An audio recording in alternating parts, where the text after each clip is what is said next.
2020, the year that will live in infamy. How are you doing? Let us begin by facing it. So far, 2020 has been a year most of us would rather forget, ignore, and simply move on from. We are done with 2020, but 2020 is not done with us.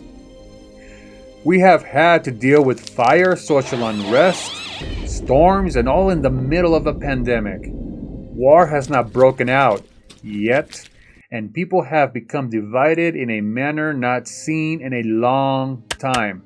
To say that this year has taken a toll would be a gross understatement. Things are bad, and being reminded of it probably isn't helping much. So, how are we doing? We have not set off a nuclear holocaust yet. Last year, the doomsday clock was at 2 minutes till midnight. In 2020, it is at 100 seconds from midnight, closer than it has ever been before.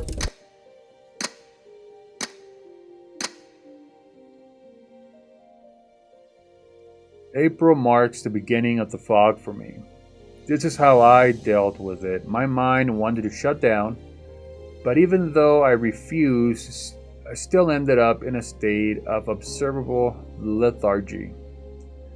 Some of you may have dealt with it similarly, and others dealt with the pandemic differently. The fog for me was a torture. Creativity dropped, motivation dropped, human connection dropped. How do you deal with the world coming to a grinding halt, then plunges into a free fall, spinning out of control without signs of stopping? It is a mad, mad world. Raise your hand if you know.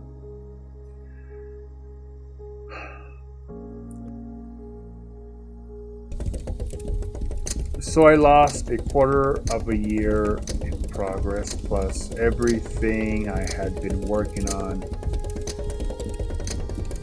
Then something happened in July. The fog began to clear. Ideas started flowing and motivation returned. The whole month was spent in retrospect, taking a bigger look at myself than ever before. I am used to self-analyzing, and there have been times I have dived deep into the rabbit hole, but never like this. How do I deal with 2020? How do we deal with 2020? We realize who we are.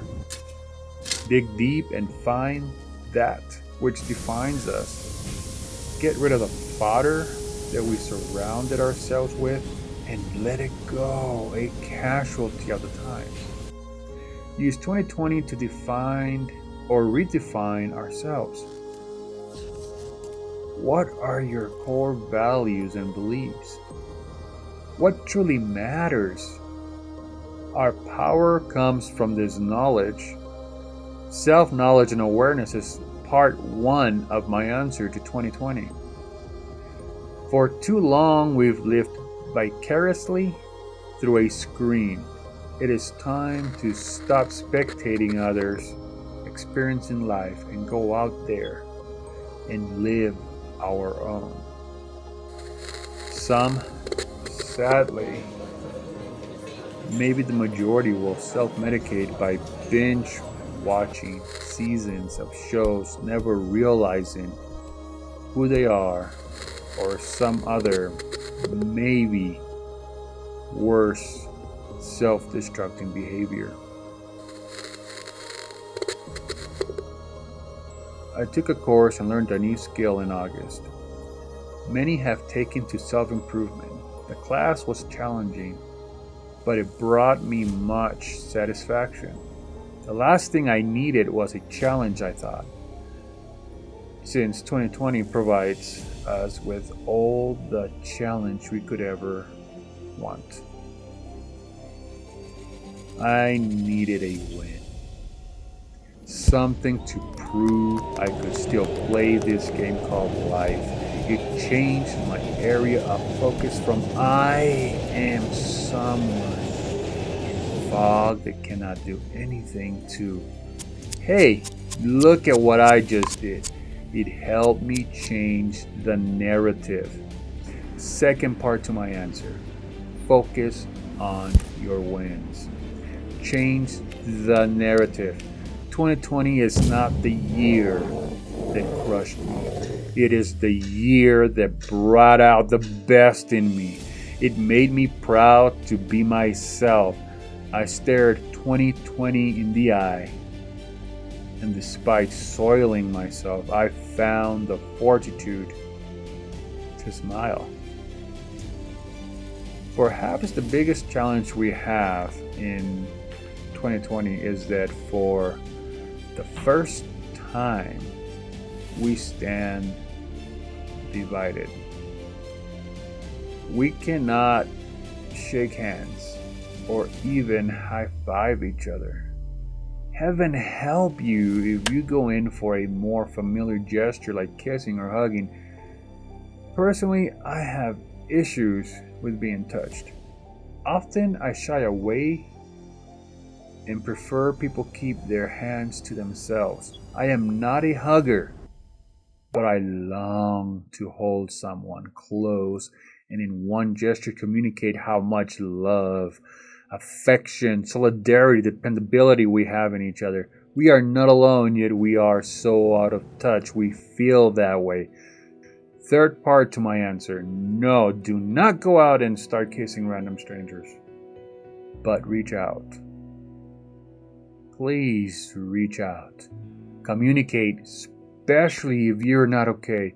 Let us know that we may in turn communicate that you will be fine because we are here for each other. We are not alone. 2020 is not a curse, but a blessing.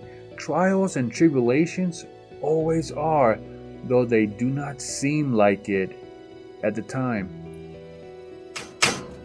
They help forge us, make us stronger, and bring perspective we would not otherwise have. It is not easy, but we will be better for having gone through it, grown through it. We are not alone. It just feels that way. You are loved. You are powerful. Be not afraid. Rise and watch everyone else rise with you. Stop worrying about the darkness, for you are light, brighter than any star in the heavens. Know who you are and stand up. You have a choice. Choose to stand back up. Keep standing together. I will not deny 2020 knocked us down, but we are standing up and dusting off. 2020, you refuse to be ignored. Now you have our full attention.